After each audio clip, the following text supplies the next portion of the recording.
The knock at the door ***. The knock came at exactly 8:03 a.m. on a Saturday. It was one of those knocks. Not the casual, friendly tap of a neighbor borrowing sugar. No, this was deliberate. Measured. For quick raps, a pause, then 3 more. Like a pattern rehearsed in some secret handbook. I was mid-sip of my morning coffee, sitting in flannel pajama pants, a gray t-shirt, and bare feet. The air smelled like pine needles and fresh brewed Colombian roast. Peace. That's why I'd moved here, to finally have peace. I didn't get up right away. Instead, I listened. There was a faint murmur of voices outside. At least 2 men. Possibly 3. Heavy boots on gravel, the sound of someone adjusting a belt or holster. Holster. I reached under the kitchen counter and slid open the drawer with a soft click. My Glock 19 was still holstered, ready but hidden. Old habits, I guess. When I finally opened the front door, I kept the chain locked and peeked through the small gap. What I saw made me blink twice. 3 men stood on my porch, each wearing dark navy uniforms with badges stitched on the chest. Not metal badges, *** embroidered ones, ***. Their shirts read, HOA Enforcement Division, in large white letters across the back. One had a clipboard. Another had what looked like a citation book. The third was holding a bullhorn. "Mr. Carter?" the clipboard guy asked. I didn't answer. I was too busy looking at their gear. No official insignia. No body cams. One guy's boots were untied. And none of them had sidearms, just bulky walkie-talkies clipped to their belts and what I swore was a can of bear mace. "Sir, please open the door." "This is an official HOA enforcement matter," clipboard guy repeated. That made me raise an eyebrow. I just bought this house 2 months ago. I'd read every line of the neighborhood's covenants and restrictions. And there was no mention of an active HOA. "You're not with any government agency," I said calmly. The man with the bullhorn stepped forward. "We have authorization to issue fines and conduct a citation seizure of personal property. Your grass exceeds height code 4.3.4a, and your garbage bins were left out past curb time." I almost laughed. Instead, I closed the door gently, unchained it, and opened it fully. That's when their body language changed. I stood there, 6 feet tall, arms crossed, eyes scanning each of them. They didn't know it, but I had their faces memorized within seconds. "You're trespassing," I said. Clipboard guy stiffened. "We are, here on HOA authority." "No active HOA exists in this subdivision," I interrupted. "The developer disbanded it 3 years ago when the last board resigned. There was no reformation notice filed with the county clerk." I checked. Bullhorn guy's face twitched. "We're the reformation. Karen Sterling is the acting chairwoman of the provisional board. She has full enforcement rights under Emergency Clause 9C. Bullhorn guy's face twitched. "We're the reformation. Karen Sterling is the acting chairwoman of the provisional board. She has full enforcement rights under Emergency Clause 9C. Emergency Clause 9C. Now that was creative. "I'd like to see your credentials," I said. He reached into a pouch on his hip and pulled out a plastic card laminated like a homemade school ID. It had a clip-art American flag in the background and the words, "Neighborhood Authority Officer, Division 6. I fought the urge to smirk. "You've got a badge number?" I asked. 0017. I stared at him for another second, then gave a long, slow nod. "Well," I said, stepping aside. "Why don't you come in?" Clipboard guy hesitated. "You're inviting us in." "Sure," I said. "You came all this way. Might as well sit down." They looked at each other. Then, like moths to a flame, they walked right into the trap. Inside, I offered them coffee. 2 accepted.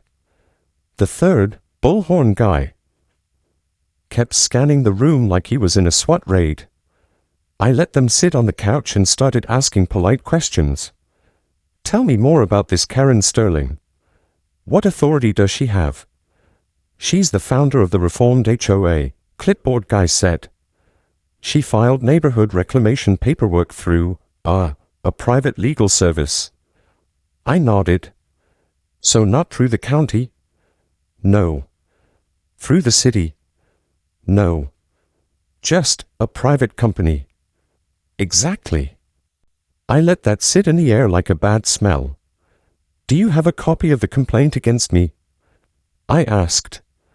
Clipboard guy handed me a citation that looked like it was printed from Microsoft Word.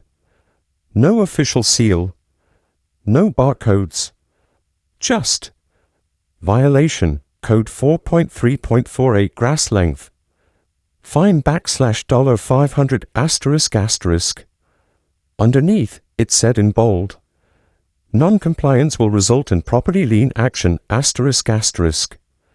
Oh, wow, I said. Serious stuff. I stood, walked to the coffee table, and picked up a pen. Then I flipped the citation over and jotted a few words. Illegal impersonation of public authority. Fraud. Trespassing. Conspiracy to extort. I circled the words and handed it back. Bullhorn guy stood up fast. What is this? My citation for you. Clipboard guy went pale. I walked slowly to the bookshelf in the corner and opened a small panel hidden in the wood. My credentials were inside, ID, badge, gun, the whole deal. I held them up. Jack Carter, FBI. Bullhorn guy looked like he'd swallowed a wrench. You're kidding. I smiled. Great. Here's chapter 2 of your story.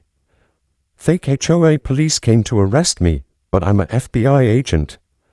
This chapter dives deeper into the world of Karen Sterling and her fake HOA empire. HOA Karen's Army ***. Suburbia has a funny way of hiding rot beneath manicured lawns. From the outside, Meadow Glen looked like a perfect neighborhood.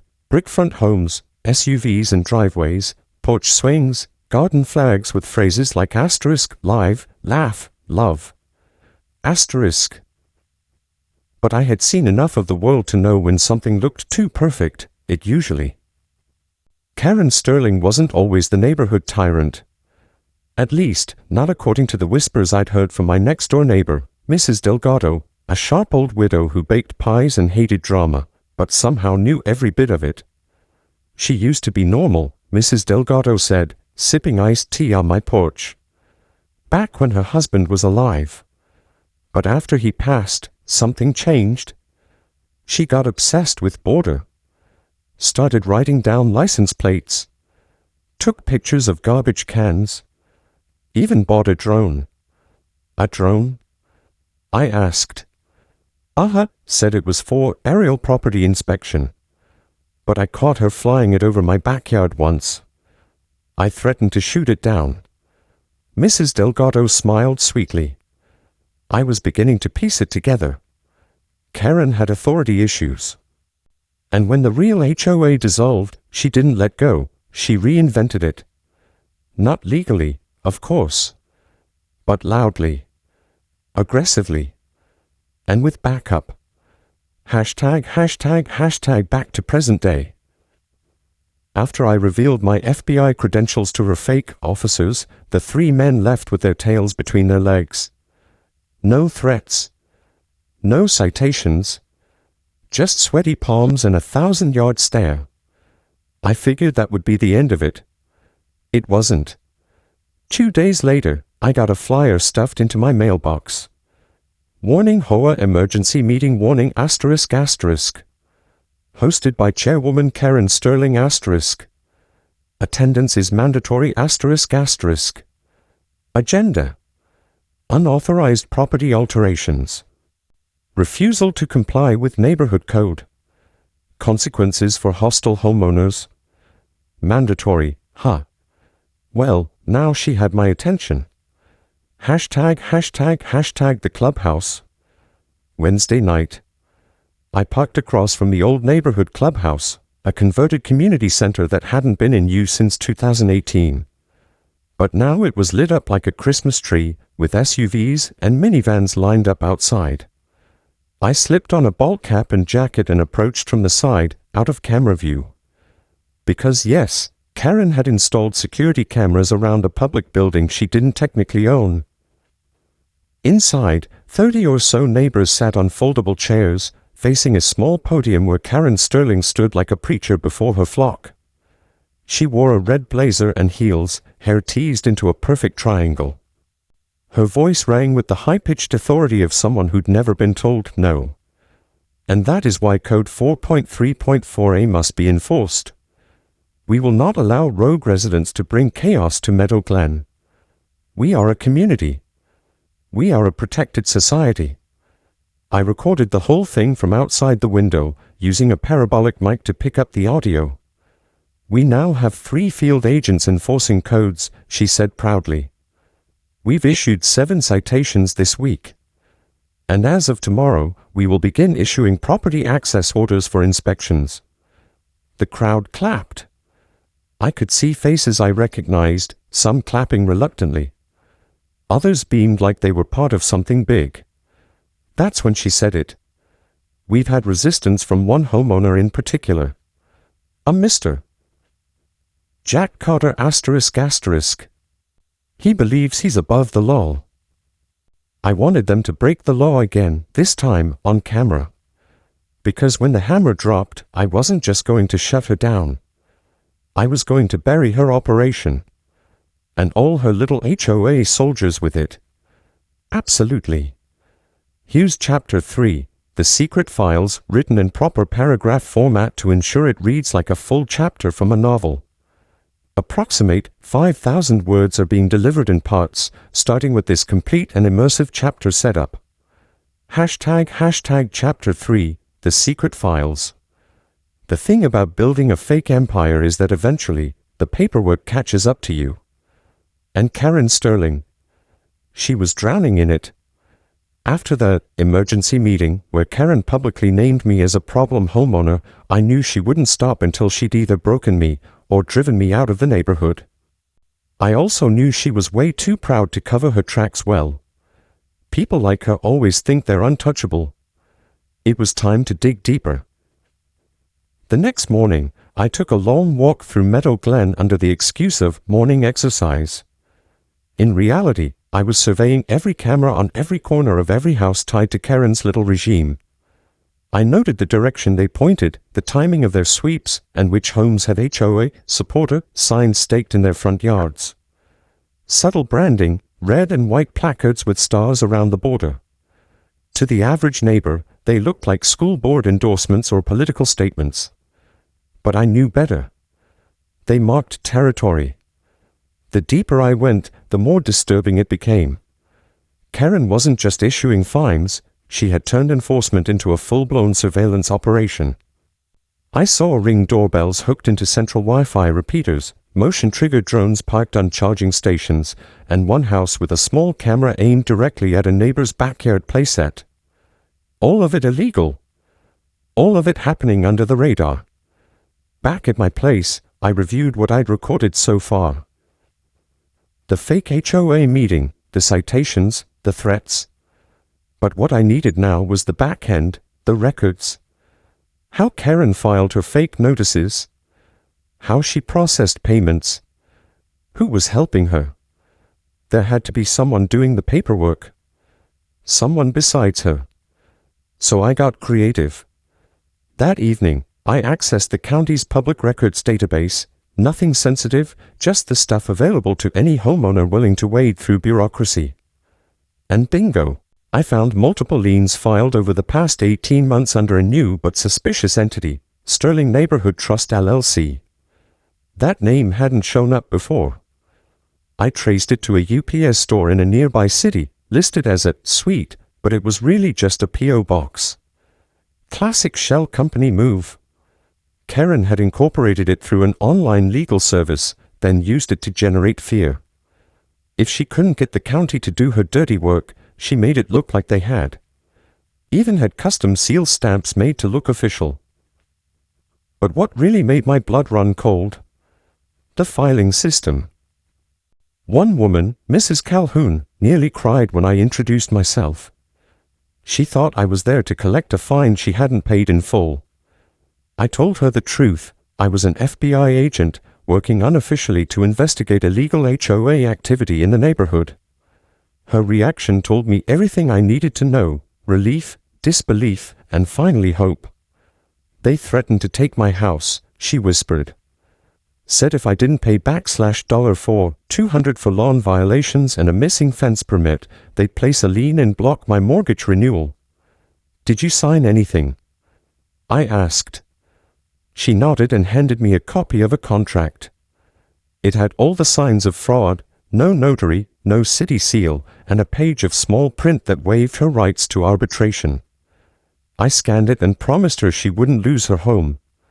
By the end of the week, I'd gathered over 40 pages of evidence, false liens, fabricated citations, and statements from 7 homeowners who had either paid or were being harassed for money. All of it pointed back to Karen Sterling and her inner circle. Then, finally, the breakthrough I'd been waiting for. A neighbor named Evan Griggs, an accountant who once helped Karen with her taxes, agreed to speak to me. I didn't know what she was doing at first, he admitted. She told me she was creating a voluntary compliance association for neighborhood beautification. She said it was just for grant funding. But then she started asking me how to file liens and charge compliance fees without going through the county. Did you help her? I asked. Only once, he said, ashamed. I showed her a sample template I'd seen online. I didn't think she'd use it. I swear. Then you're going to help me shut her down. He gave me access to a cloud folder, unsecured, because Karen assumed no one would dare challenge her. Inside it was a goldmine. Spreadsheets, scanned documents, digital citations, payment receipts, even a list of residents marked as hostile, with notes like watch mailbox, check trash, and husband works nights. That wasn't just creepy. That was surveillance-level intimidation. The worst part: my name was on the list, with a bright red tag. Level 5, non-compliant. Watch closely. Below it, possibly military background. Has cameras. Maybe armed. They were watching me. Actively. And if I hadn't come from a world where people really did try to hurt you for a living, I might have been rattled. But I was just getting started. By the end of the night, I had what I needed to take the next step: a formal submission to my bureau handler. Karen Sterling's HOA wasn't just a nuisance. It was an organized extortion ring. And I was going to dismantle it piece by piece. Great. Here's chapter 4 of your story. Fake HOA police came to arrest me, but I'm a FBI agent. This chapter continues the tension as Karen fights back harder and makes her first big mistake. Hashtag chapter 4, escalation. By the time the sun rose over Meadow Glen the next morning, I knew one thing for sure: Karen knew I was watching her. I'd gone to sleep at 2 a.m. after sorting through the mountain of data I'd recovered from Evan Griggs. At 6:45 a.m., I woke up to the sound of shovels scraping gravel outside my front door. Still wearing yesterday's shirt, I opened the blinds and stared out at what could only be described as an intimidation squad. 3 men in construction vests, none of whom I'd ever seen before, were digging up my mailbox and installing a massive metal pole in its place. No insignia. No identification. Just a clipboard with HOA Improvement Project, Lot 18, handwritten at the top. Lot 18. That was my property. They didn't ask. They didn't knock. They just started working like they owned the place. I stepped outside calmly, recording with my phone. "Morning, gentlemen. Who sent you?" One of them looked up. Young, buzz cut, mid-20s, chewing gum like he had a death wish. Karen said the HOA approved a mailbox upgrade. Said yours was non-compliant. Non-compliant, I repeated, eyes narrowing. Yeah. Regulation 7.2.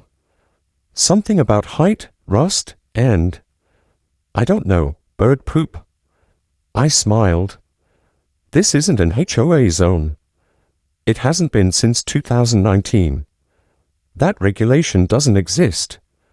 Another worker, older, maybe in his 40s, paused. Wait, what? She said we had permission. I walked up, real slow, and flicked my badge. You don't. And you're trespassing on federal property. The buzz-cut kid stopped chewing. Federal? He asked. Correct, I said. This residence is registered under a federal protection clause due to its ownership. You're tampering with a mailbox, which, just so you're aware, is a federal offense. They dropped the tools and ran like hell. I didn't even have to raise my voice. Inside, I poured myself a cup of black coffee and started compiling the video for evidence. Karen had crossed the line. Again. But this wasn't just paper anymore. This was physical escalation. She was now using intimidation tactics that bordered on vandalism. If she was willing to damage property, she'd soon be willing to mess with people too. I didn't have to wait long. That afternoon, I got a call from Agent Marie Grant, my handler back in D.C. We received your initial package, she said. This is serious, Jack. More serious than we thought. I figured. The Bureau's opening a preliminary file. We're not bringing the cavalry yet, but keep collecting. RICO could be in play if we confirm extortion and organized targeting. Already ahead of you, I said. Good. But be careful.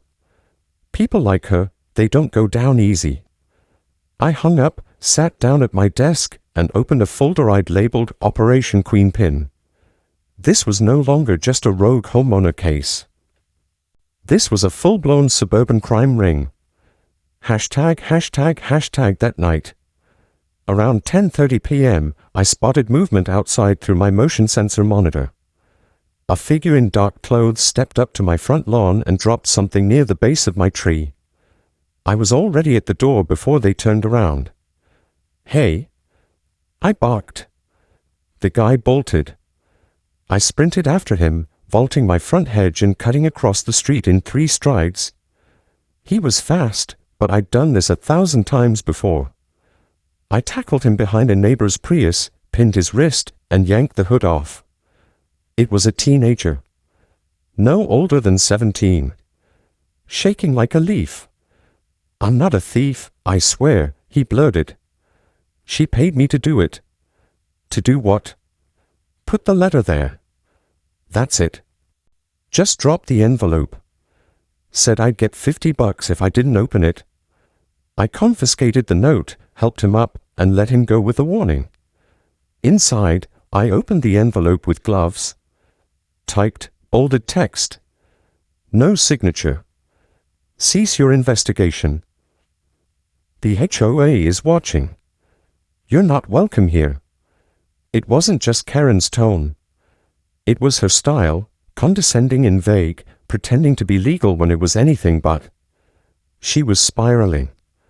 People like Karen, when cornered, don't apologize. They escalate. Hashtag gathering the troops. By the end of the week, I had something even better than evidence. I had allies. Word had spread. Quietly, carefully, I met with a group of 6 homeowners, victims, really. People Karen had harassed, fined, or publicly humiliated. We gathered at the community garden, after dark, behind the shed where the motion lights didn't reach. I laid everything out, the fake LLC, the ghost liens, the mailbox stunt, the surveillance. They were shocked. But they were angry too. And more importantly, they were ready. Why hasn't anyone gone to the police? One asked. They tried, I said. But Karen's tactics are clever. She hides behind contracts and legal-sounding language. Most people assume it's real, or they give up. But we have you now, said Mrs. Calhoun. You're FBI. I nodded. And I promise you, I'm not stopping until this entire operation burns down. The break-in ***. It happened at exactly 2:37 a.m. My house was silent, save for the soft hum of the security system and the ticking of the kitchen clock. I was in bed, lightly asleep but wired inside. Ever since Karen's note, I'd kept one ear open, like I used to in the field, when we were hunting fugitives in South Texas, sleeping in rotation.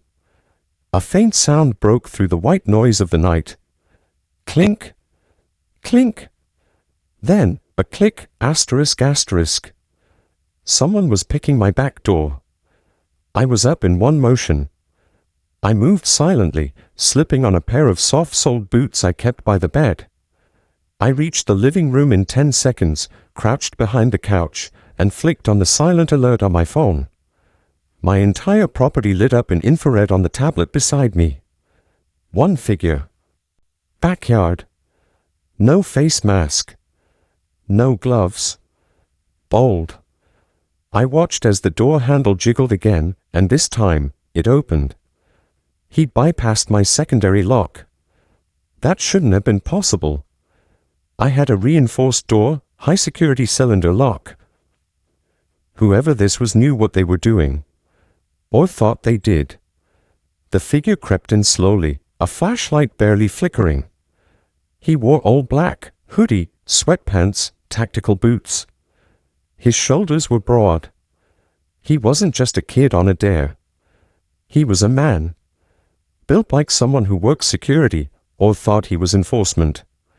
I recorded everything. I let him step fully into my kitchen, closed the door behind him, and tiptoed toward the hallway. That was when I made my move. Freeze. His body locked up mid-step.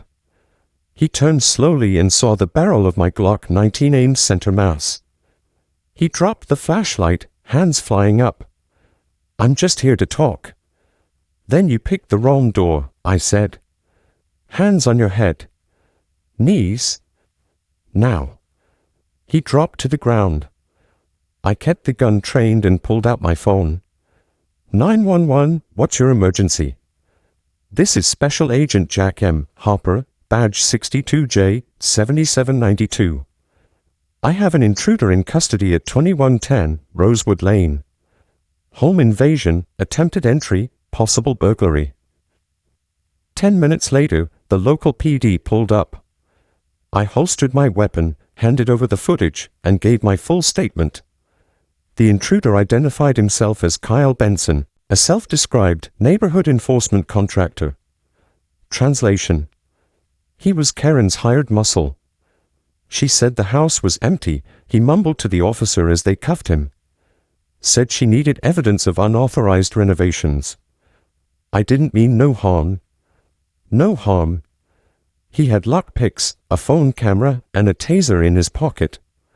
Karen wasn't just bluffing anymore. She'd turned to crime and weaponized the people around her to do it. The fallout. The next morning, Karen was furious, but not at Kyle. At me. She called an emergency neighborhood alert meeting at the local rec center. Every house got a printed notice shoved into the mailbox or taped to the front door. Come witness the aggression of outsider influence, ***. The flyer read. Protect Meadow Glen from government overreach.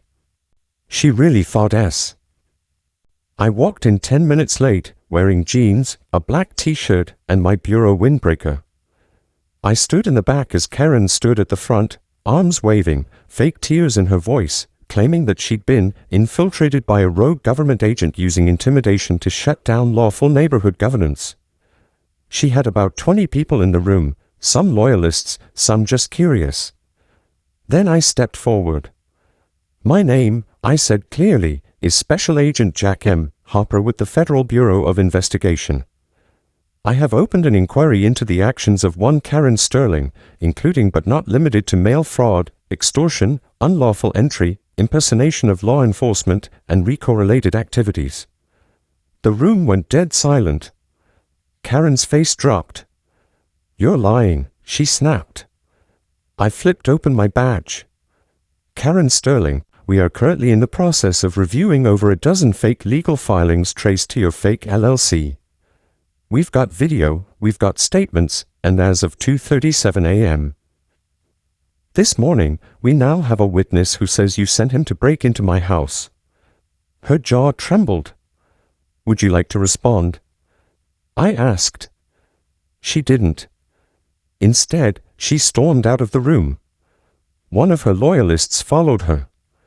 The rest, they stayed and listened. For the next 20 minutes, I laid out the truth: how Meadow Glen's HOA had been legally dissolved in 2019, how Karen had reactivated it using forged signatures and false paperwork, and how she'd been collecting dues, filing liens, and threatening families without legal authority. "Your payments were not legal," I said. "Your citations were not enforceable. Your privacy was violated. And now, she's facing consequences." That night, 2 more residents came forward. Then 5. Then 12.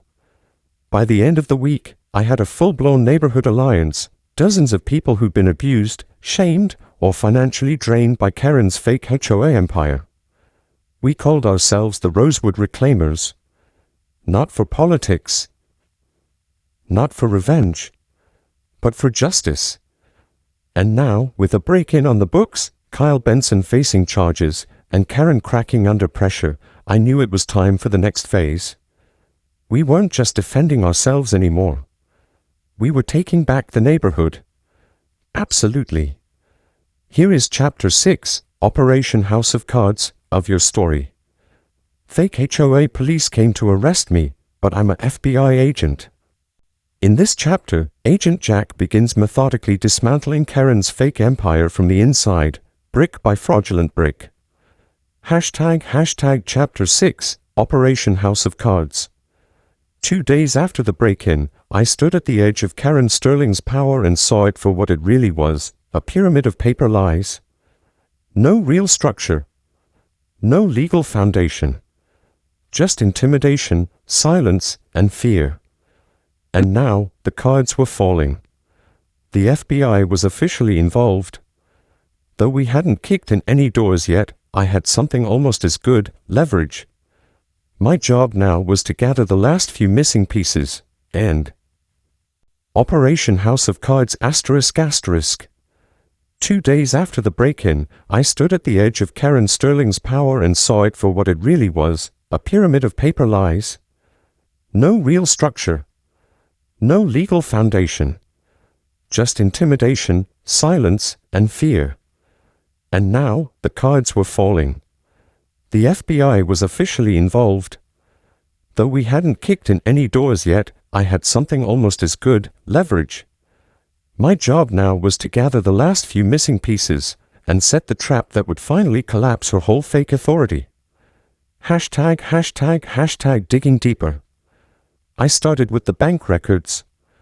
Over the past 2 weeks, I'd been working with a local contact, ***special analyst Denise Park ***, a forensic accountant with a mind like a steel trap and an attitude like a pit bull on espresso. She'd been combing through a paper trail I sent her, photocopies of HOA, fines, legal letters, and digital receipts from homeowners. "You're gonna love this," she told me on a video call.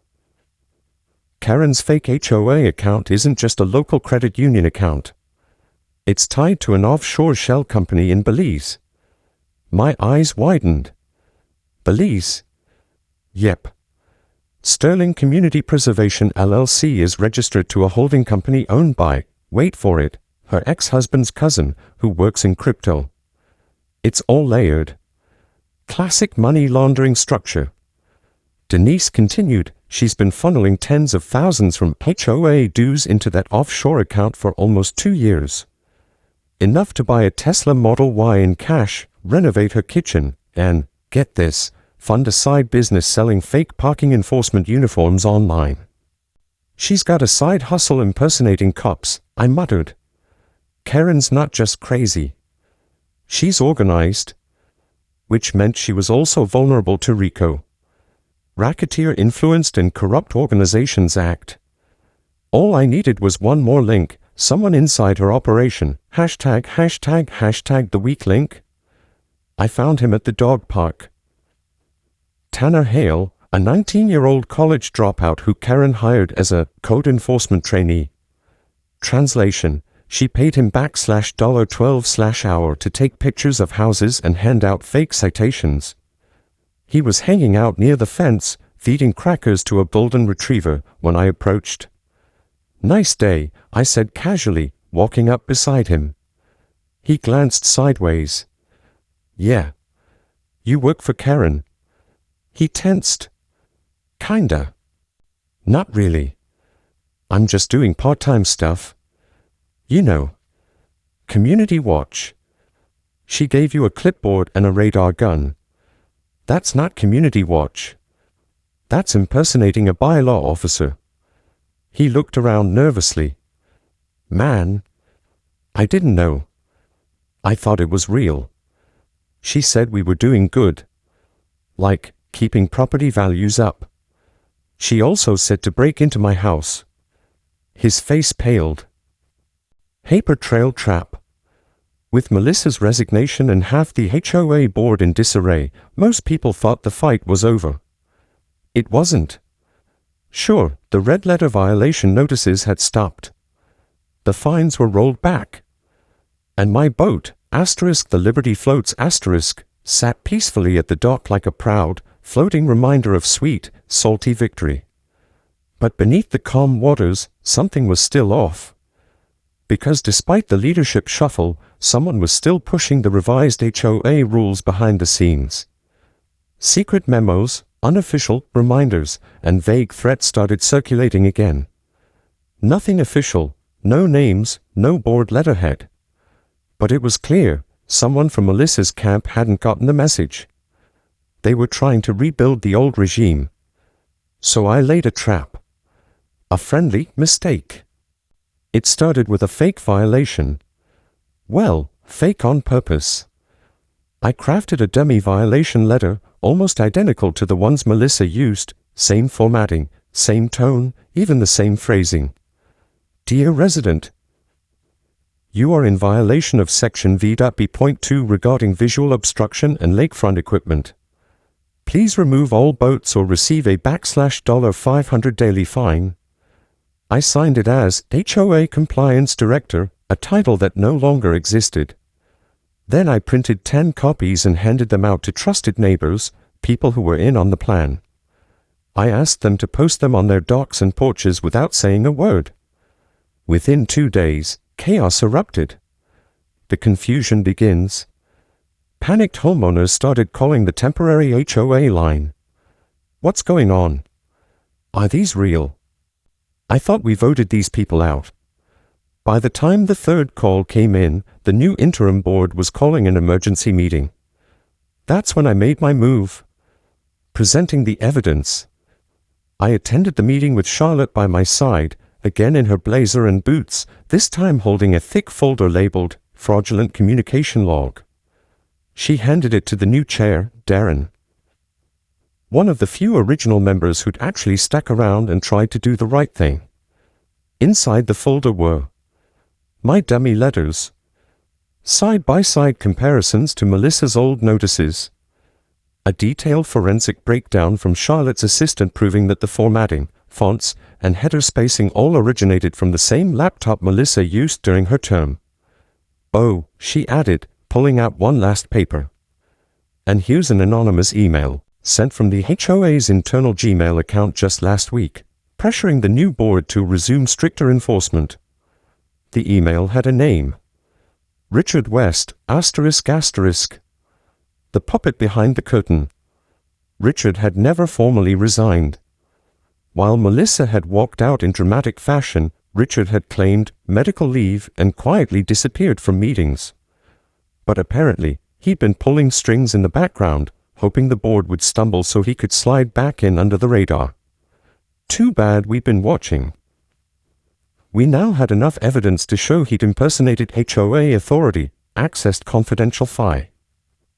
"I haven't been involved for weeks," he said. "This is ridiculous." Charlotte stepped forward with a USB stick. "This contains metadata logs from the documents we traced back to your user ID. Care to explain?" Richard's face turned pale. Maybe someone used my laptop. We also have login records from your HOA email account, same IP address, same timestamps, same language." Silence.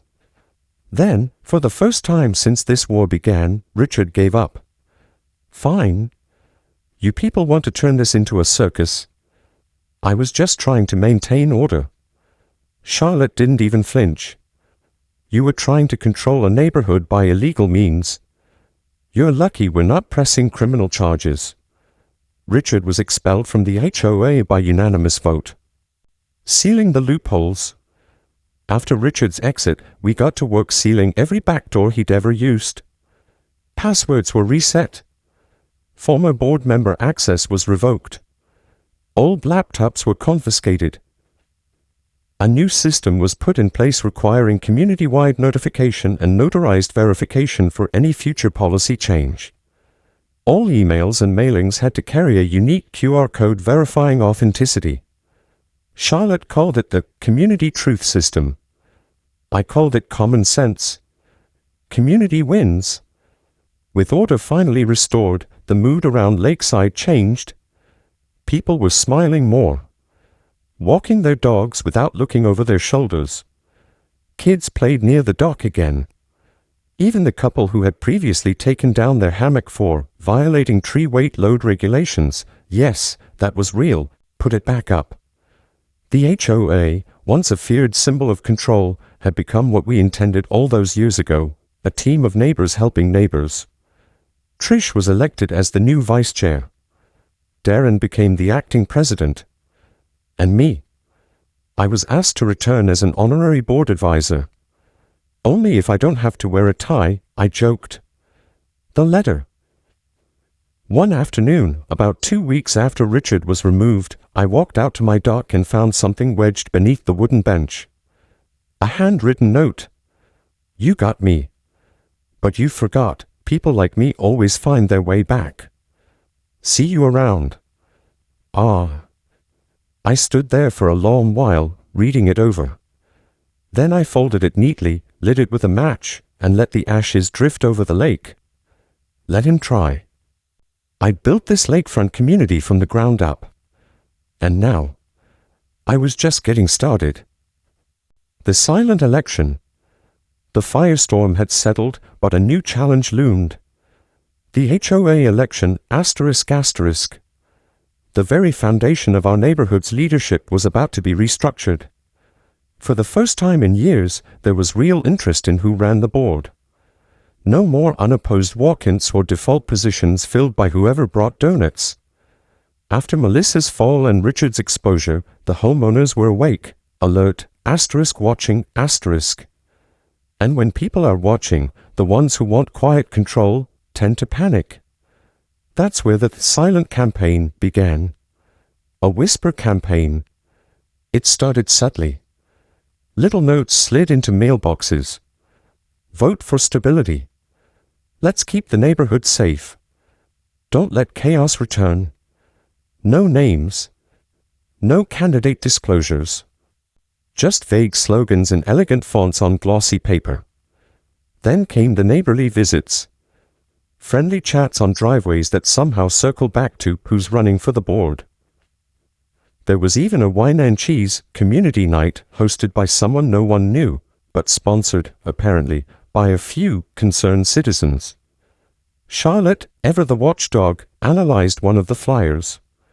"The phrasing is identical to Melissa's earlier campaign materials," she said, pinning it to the corkboard in my office. "Same typesetting, too. So she's coming back." "Maybe not directly," Charlotte said. "But she's backing someone." Enter Thomas Gray. Thomas Gray looked like he belonged on the cover of a real estate magazine. Tall, polished, blazer over a polo shirt and a smile that never quite reached his eyes. He was a newcomer, bought the biggest property on the North Shore last spring. We hadn't seen much of him during the HOA scandals, but now he was everywhere.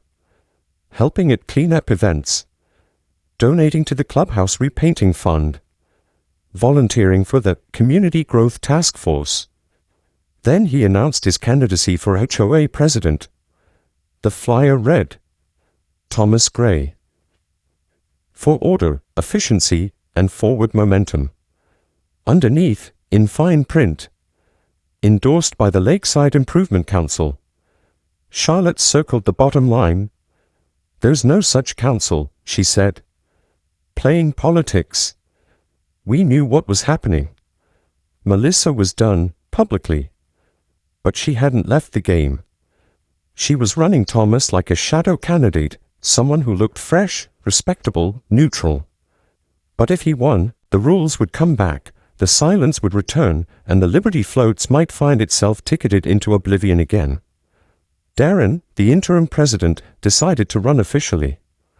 Trish joined as vice president candidate. And, after some convincing, I agreed to run for board historian and charter advisor. Not a flashy position, but a crucial one. It would let me guard the bylaws I'd written from being manipulated again. The town hall. The HOA hosted a formal candidate town hall. Hundreds showed up, more than any event in neighborhood history. Thomas Gray spoke with polished charisma, promising professionalism and updated regulations. Then Darren spoke. Do you want an HOA that serves you or controls you? I'm not here to babysit your grass height. I'm here to protect your rights. The crowd applauded. When it was my turn, I didn't use the mic. I walked to the center of the room, held up the original 2015 charter, and said, This is what started it all. A promise.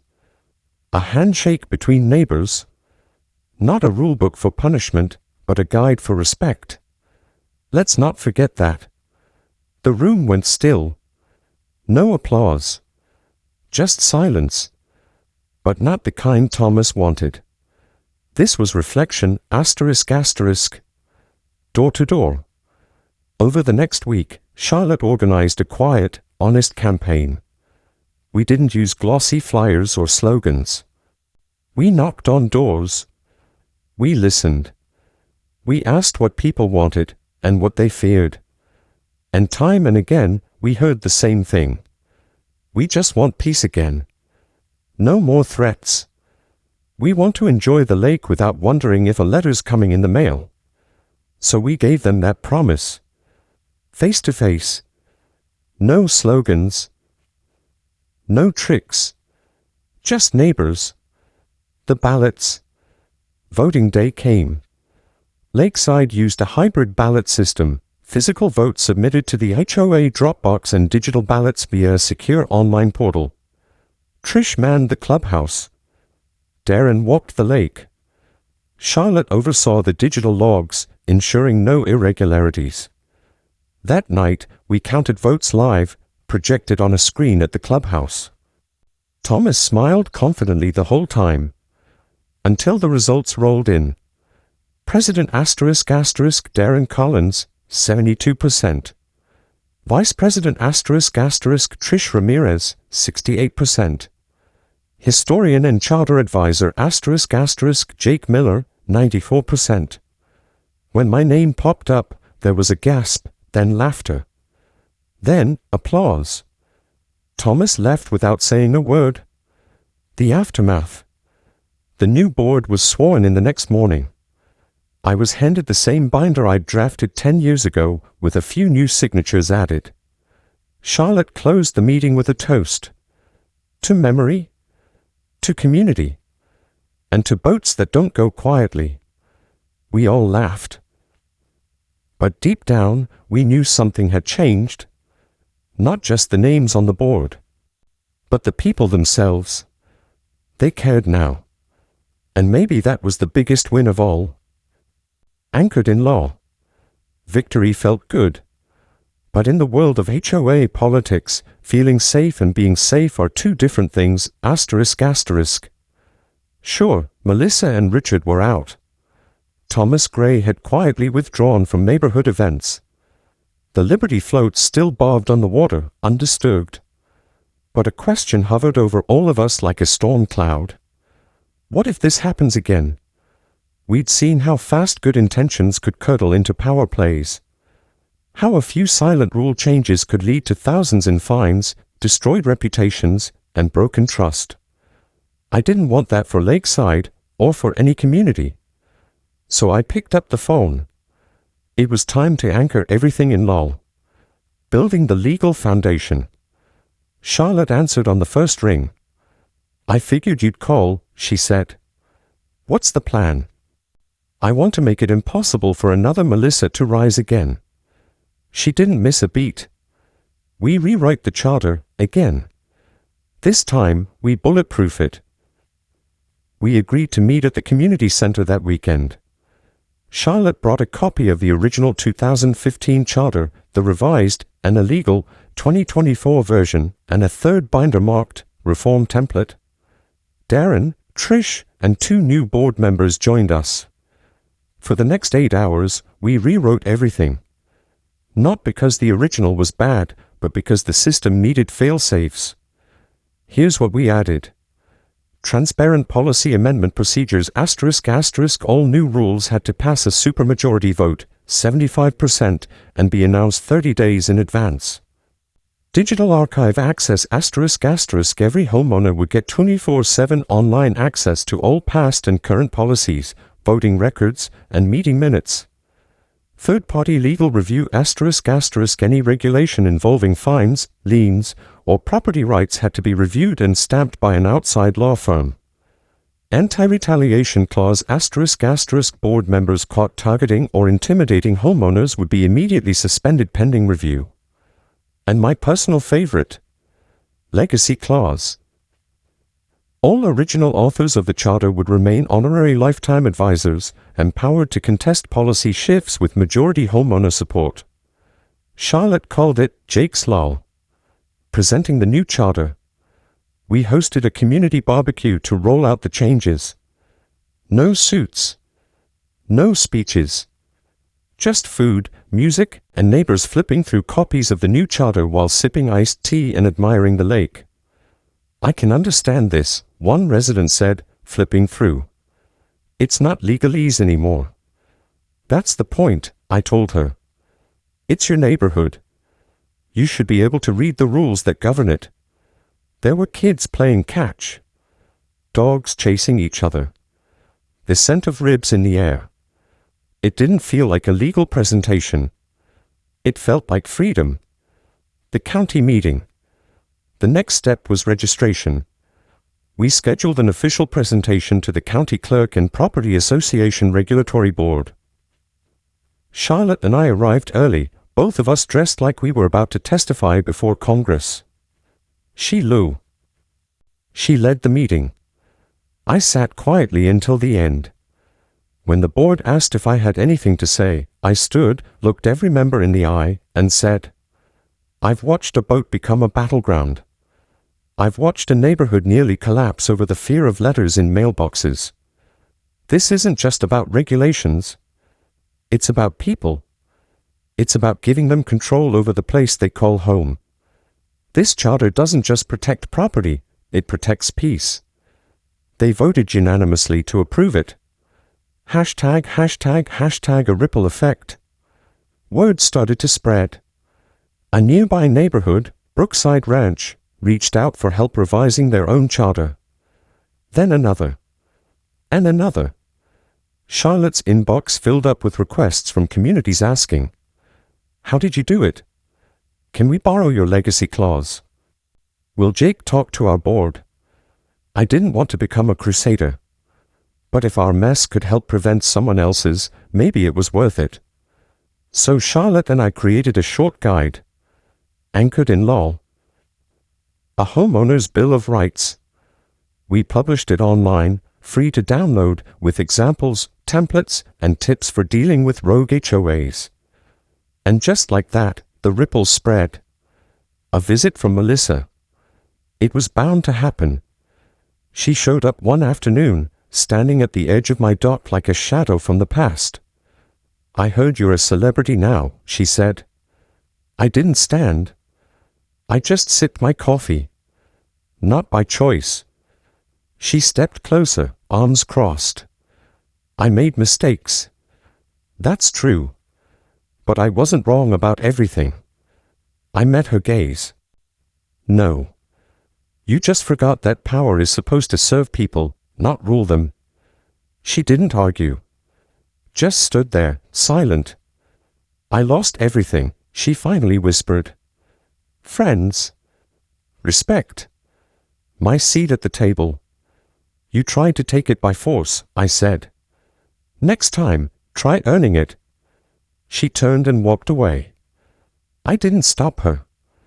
##### anchored.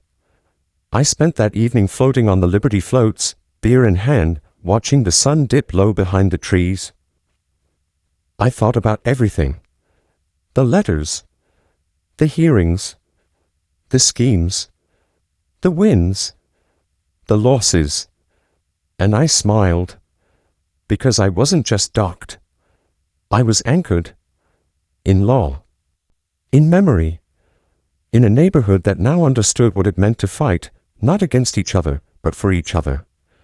And that was worth every violation notice I'd ever received. Trouble on the North Shore. Just when things seemed calm again, it happened. It wasn't a violation letter. It wasn't some anonymous flyer or shady policy change. It was something far simpler and far more dangerous. A for sale sign, ***. But not just any house. It was Thomas Gray's property, the biggest parcel on the North Shore. Listed quietly. No public announcement. No community notice. But it wasn't the sale itself that concerned me. It was the buyer. A new name, an old problem. Trish knocked on my door one afternoon, holding a printed real estate listing. "Recognize this name?" she asked, pointing to the pending buyer section. Shelton Properties LLC, ***. The name rang a bell, but it wasn't until Charlotte pulled the corporate filings that the pieces came together. Shelton Properties wasn't new. It was a shell company. And the manager listed on the LLC. Richard West, ***. Back from the dead. "I thought we were done with this guy," Darren said during an emergency board call. "He was removed. How is he still circling back?" Charlotte adjusted her glasses and said plainly, "Because we didn't kill the root, we cut off the branch. Now he's coming through the back door as a private investor." The purchase meant something bigger than just a new neighbor. With property ownership came voting rights. And with enough property, influence. If Richard was buying up lakeside homes through shell companies, he could quietly rebuild a power base, ***. Investigating the LLC trail. Charlotte dove deep into public filings. What she found was chilling. Shelton Properties *** owned 4 homes in Lakeside already. 2 had been purchased in cash. All were registered under different names, but with the same mailing address, Richard's old law office. 1 was currently vacant, the other 3 rented to short-term vacation guests. That last detail hit hard. We had a clause banning unregulated short-term rentals, meant to preserve the family-centered community vibe. But enforcement required constant oversight. Richard knew that. He wasn't just buying homes. He was buying chaos, ***. Playing the long game. It was clear what he wanted. Drive down neighborhood cohesion. Turn quiet streets into party zones. Undermine the new board's legitimacy with property owners who just so happened to be his renters. Reposition himself as the only one capable of fixing the mess. And the worst part, legally, it was hard to stop. Creating the ownership clause. I spent a full weekend rewriting a brand new policy, The Residency Accountability Clause. It stated that only homeowners who lived on-site at least 180 days a year could vote in HOA elections or propose policy changes. It was a bold move, but a necessary one. We pitched it at the next community meeting. Some folks were hesitant. "Isn't this overkill?" one man asked. But then a neighbor stood up, a young mom named Janine. "My kids can't sleep on weekends anymore," she said. One of Rick. The motion passed. 81% in favor, ***. Richard's response. 2 days later, I received a letter.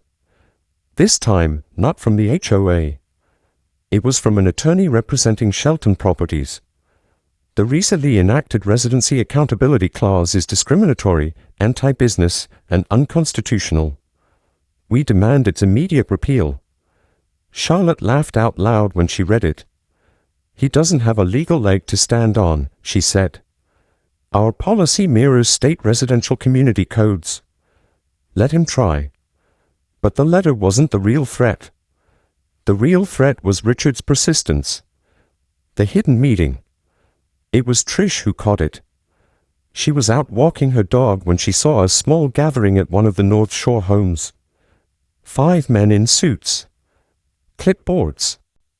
A laptop on the porch table. She took a picture and texted it to me. We zoomed in. One of them was Thomas Gray. Another was a known real estate broker from a firm linked to Richards LLC. And on the laptop screen, a neighborhood map, ***, with red pins, on at least 10 homes. They weren't done. They were expanding. Building the wall. Metaphorically, that is. We met again, me, Charlotte, Darren, Trish, and came up with a 3-part strategy. 1. Homeowner education ***, a series of workshops teaching residents how to spot shell company buyers, rental red flags, and how to report unauthorized leases. 2. Community ownership network ***, a volunteer-led initiative pooling funds to help first-time buyers in Lakeside, keeping property in the hands of real neighbors. 3. HOA purchase option ***, a bold clause added to the bylaws allowing the HOA first right of refusal on any new home sales, giving us a chance to prevent corporate ownership. Drawing the line. We hosted a press event at the lake, invited the local paper, and made our stance public. Lakeside is not for sale, I told the reporter. Not to silent buyers. Not to backroom deals. This community was built by people, not portfolios. It was picked up by regional news. Within a week, 2 of Richard's pending sales fell through. And Thomas? He quietly moved out. A tense peace. By month's end, things settled. For now. But I knew better than to declare the war won. Richard was still out there, maybe regrouping, maybe retreating. But every time I walked the dock, every time I saw kids riding bikes, families fishing, neighbors barbecuing, I remembered. This wasn't just a neighborhood ***. It was a legacy. And I was its keeper.